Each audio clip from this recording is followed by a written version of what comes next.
चलो अब हम आज के दिन स्टार्ट कर रहे हैं भाई साहब।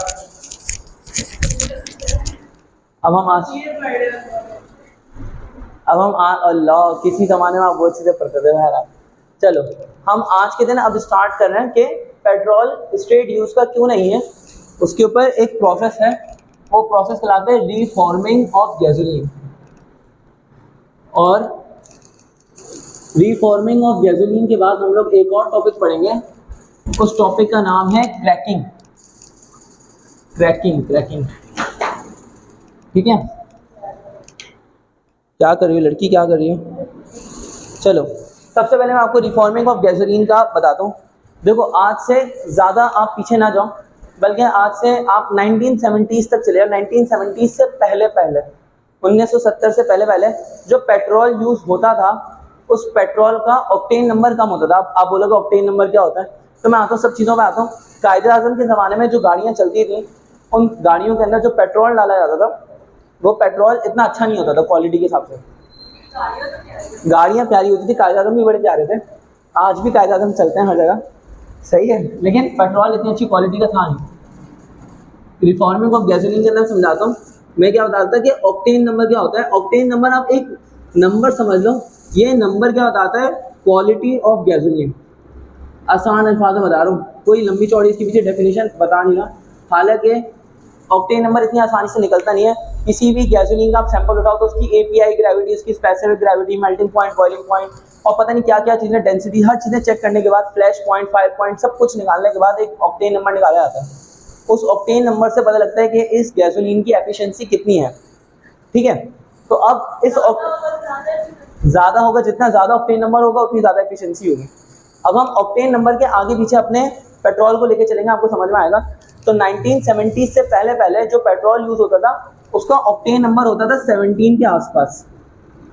एक रेफरेंस के तौर पे बता रहा हूँ, आज के दिन जो हम पेट्रोल यूज़ कर रहे हैं उसका ऑक्टेन नंबर 92 के आसपास। आप समझो 92 भी बल्कि 93 तक पहुँच चुका है। तो रेफरेंस हिसाब से समझना, उसका ऑक्टेन नंबर 17 के आसपास था। अब ऑक्टेन नंबर कम था, अब इस पेट्रोल को आपने डाला गाड़ी के अंदर, तो होता क्या था कि पेट्रोल इंजन में जाके बर्न होगा, कंबस्ट इन इंजन। जब ये इंजन में जाके बर्न होता था तो थोड़े टाइम के बाद ये इंजन को ख़राब करना शुरू कर देता था, जिससे इंजन के अंदर टक टक टक की आवाज़ आती थी, जिसको हम कहते थे नॉकिंग। और नॉकिंग ये है अनडिज़ायरेबल मेटालिक साउंड, ठीक है, अनडिज़ायरेबल मेटालिक साउंड। अभी तक सिर्फ इतना समझा पाया हूँ कि ऑक्टेन नंबर कम, उस पेट्रोल को कम ऑक्टेन नंबर वाले पेट्रोल को आपने इंजन में डाला, बर्न हुआ, बर्न होने के बाद हीट एनर्जी प्रोड्यूस हुई, लेकिन कुछ टाइम के बाद वो इंजन खराब होगा, नॉकिंग होगी, मेटालिक साउंड क्रिएट होगा। अब इस अनडिज़ायरेबल मेटालिक साउंड को ख़त्म भी करना है, क्योंकि ये अच्छा तो लगेगा नहीं। तो इस अनडिज़ायरेबल मेटालिक साउंड को कम करने के लिए क्या किया जाता था कि इस पेट्रोल के अंदर डाला जाता था टेट्रा इथाइल लेड। पेट्रोल के अंदर क्या डाला जाता था, टेट्रा इथाइल लेड का स्ट्रक्चर बता देता हूँ। लेकिन लेड है, लेड को पीवी से शो करता है। यहाँ पर C2H5 एक इथाइल, यहाँ पर दूसरा इथाइल C2H5, यहाँ पर दूसरा इथाइल C2H5 और यहाँ पे एक और इथाइल C2H5। टेट्रा का मतलब होता है 4, टेट्रा मतलब 4 इथाइल ऑपिल लेड। टेट्रा मतलब 4, यहाँ पे 4 इथाइल ग्रुप है, तो टेट्रा इथाइल और साथ में लेड है। अब जब ये पेट्रोल के साथ टेट्रा इथाइल लेड ऐड कर देते हैं तो पेट्रोल का ऑक्टेन नंबर थोड़ी हद तक बढ़ भी जाता था, इसमें कोई झूठ बात नहीं है। पेट्रोल का ऑक्टेन नंबर थोड़ा सा बढ़ जाता था, लेकिन साथ में एक नुकसान और होता था। अच्छा, एक फ़ायदा भी बता देता हूँ, नुकसान तो आप सुन ही लोगे। टेट्रा इथाइल लेड डालने से ऑक्टेन नंबर बढ़ता था, लेकिन जो नॉकिंग थी वो नॉकिंग ख़त्म हो जाती थी, नॉकिंग ख़त्म हो जाती थी। अच्छा, नॉकिंग ख़त्म होती थी, लेकिन ये जो लेड है, पेट्रोल के साथ ये लेड भी बर्न होगा, तो लेड क्या कर रहा था, लेड हमारी एयर को बहुत ज़्यादा पोल्यूट कर रहा था, धुआं बेइंतहा निकल रहा था, एयर पोल्यूशन बेइंतहा बढ़ गई थी, काला काला धुआं बेइंतहा निकलना शुरू हो गया था। अच्छा, इस काले काले धुएं पे आते हैं क्योंकि इसके पीछे पूरी कहानी जुड़ी हुई है। सबसे पहले आपको एक बता दूं, ये बिल्कुल ऐसा ही है, पेट्रोल के अंदर टेट्रा इथाइल लेड ऐड करना बिल्कुल ऐसा ही है कि अभी इंजन खराब हो रहा है, आपके पास, आप डॉक्टर बनने वाली है ना कल को, इनके पास मान लें कि एक पेशेंट आया जिसको किडनी में पेन हो रहा था, किडनी उसकी क्योंकि ख़राब हो रही थी, तो इन्होंने उसको कहा कि तुम पेन किलर खाओ, दर्द नहीं होगा। तो उसको दर्द तो नहीं हो रहा, हकीकत में दर्द नहीं हो रहा, लेकिन किडनी तो अपनी जगह खराब हो रही है, किडनी तो अपनी जगह खराब हो रही है। तो ये इंजन मर रहा है, शोर नहीं कर रहा लेकिन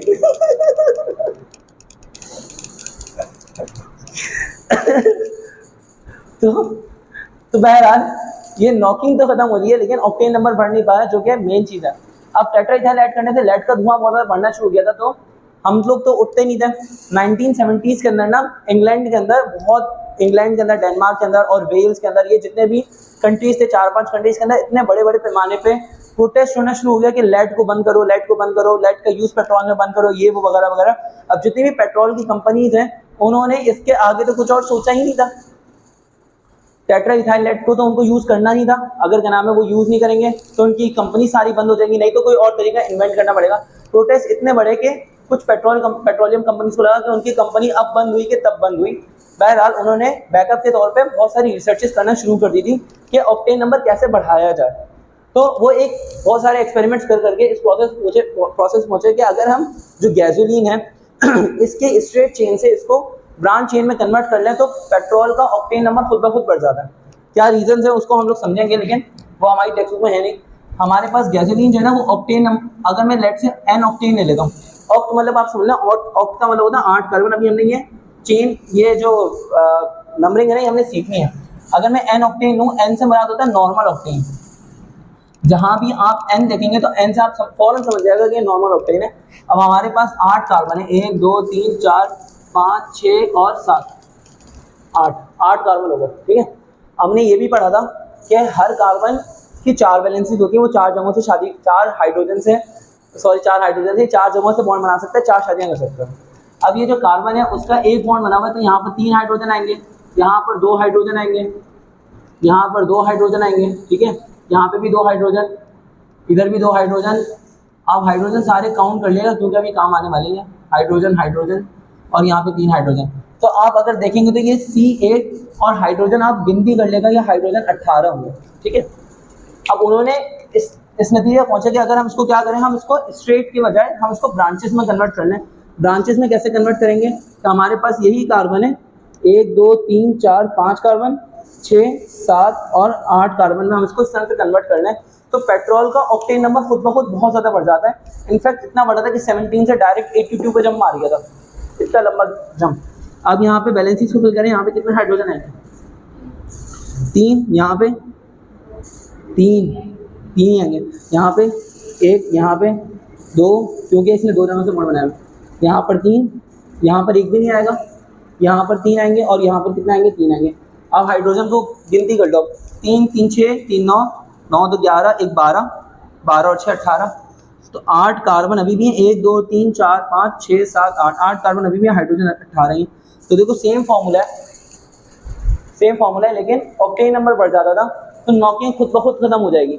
तो इसीलिए हमने ये प्रोसेस इन्वेंट किया कि ऑक्टेन नंबर बढ़ाने के लिए हमने स्ट्रेट चेन गैसोलीन को कन्वर्ट करना शुरू कर दिया ब्रांच चेन गैसोलीन के अंदर। इस तरह ऑक्टेन नंबर बढ़ता गया। आज के ज़माने में हम इसको और इन्वेंशन करके, आइसोमेराइजेशन करके और डिफरेंट प्रोसेसेस करके हम ऑक्टेन नंबर को 92 93 तक लेकर आ चुके हैं। आपने हाई ऑक्टेन का नाम सुना होगा कभी।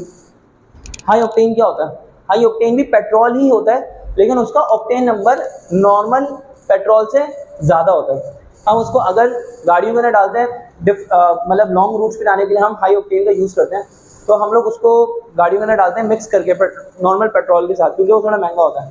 लेकिन आज से कुछ टाइम के बाद हाई ऑक्टेन बिकना बंद हो जाएंगे, क्योंकि हाई ऑक्टेन का जो ऑक्टेन नंबर होता है वो 95 96 तक के आसपास होता है। बहुत ज़्यादा जंप मार जाएगा तो 98 पे चले जाएगा, लेकिन जो नॉर्मल पेट्रोल है उसका ऑक्टेन नंबर बढ़ के भी 95 96 तक पहुँच जाएगा, तो वो हाई ऑक्टेन के बराबर हो जाएगा, इक्विवेलेंट। हाई ऑक्टेन नॉर्मलाइज हो जाएगा, तो फिर उसको बेचना बंद कर देंगे। ये प्रोसेस था रिफॉर्मिंग ऑफ गैसोलीन का, और इसी वजह से हम पेट्रोल को स्ट्रेट यूज़ के लिए यूज़ नहीं करते, बल्कि इसकी फर्दर रिफॉर्मिंग करते हैं यूज़ करने से पहले। अब हम आज के दिन एक और टॉपिक पढ़े, उस टॉपिक का नाम है क्रैकिंग। मुझे ये सब कुछ मिटाने का दिल नहीं करा, तो मैं बाद में मिटाऊंगा।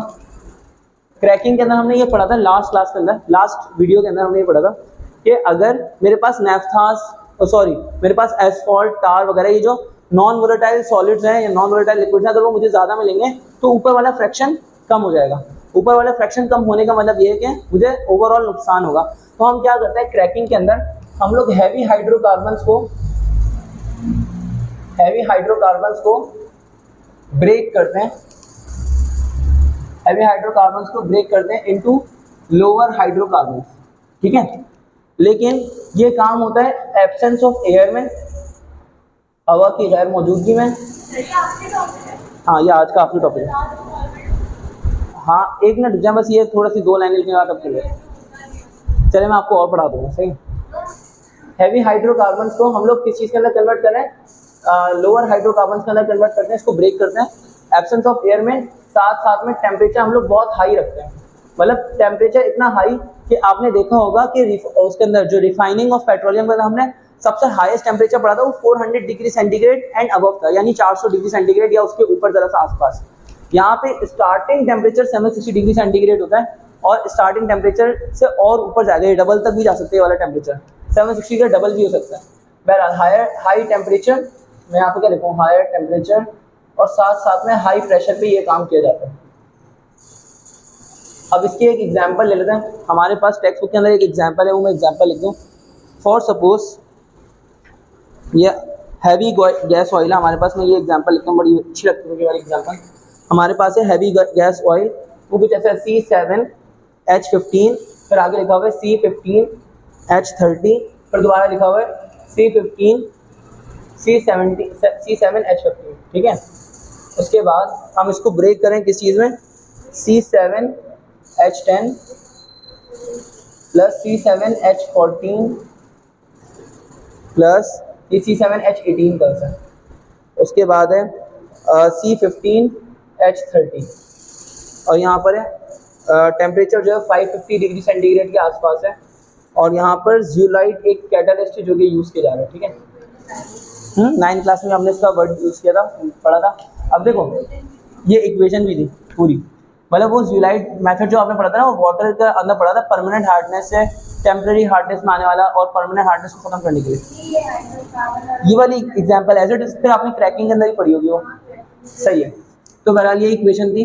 अब उसके अंदर आप समझिएगा हमारे पास यहाँ पे टोटल कार्बन कितने हैं, 7 और 7 14 और 15, 29 कार्बन एटम्स की चेन है ये। 29 कार्बन एटम्स से बहुत बड़ी चेन हो गई। हम उसको ब्रेक कर देते हैं किस चीज़ में, C7H18 में। C7H18 जो है ये कहलाता है हेप्टेन, नॉर्मल हेप्टेन है ये, ठीक है। और यहाँ पे ये लिखा हुआ है नॉर्मल हेप्टेन, और ये C15H30 है। इसको फर्दर और ब्रेक किया जाएगा। जब इसको और ब्रेक किया जाएगा तो इसके अंदर से दोबारा हेप्टेन वगैरह सब अलग की जाएगी, ठीक है। ये चीज़ समझ में आसान है, मुश्किल है। तो हमें क्रैकिंग का प्रोसेस समझ में आ गया, हमें रिफॉर्मिंग ऑफ गैसोलीन का प्रोसेस समझ में आ गया। अब हम आज के दिन की आखिरी जो चीज़ पढ़ना है वो है काउंटिंग। मैंने आपको कहा था कि काउंटिंग सीख लेंगे, ठीक है।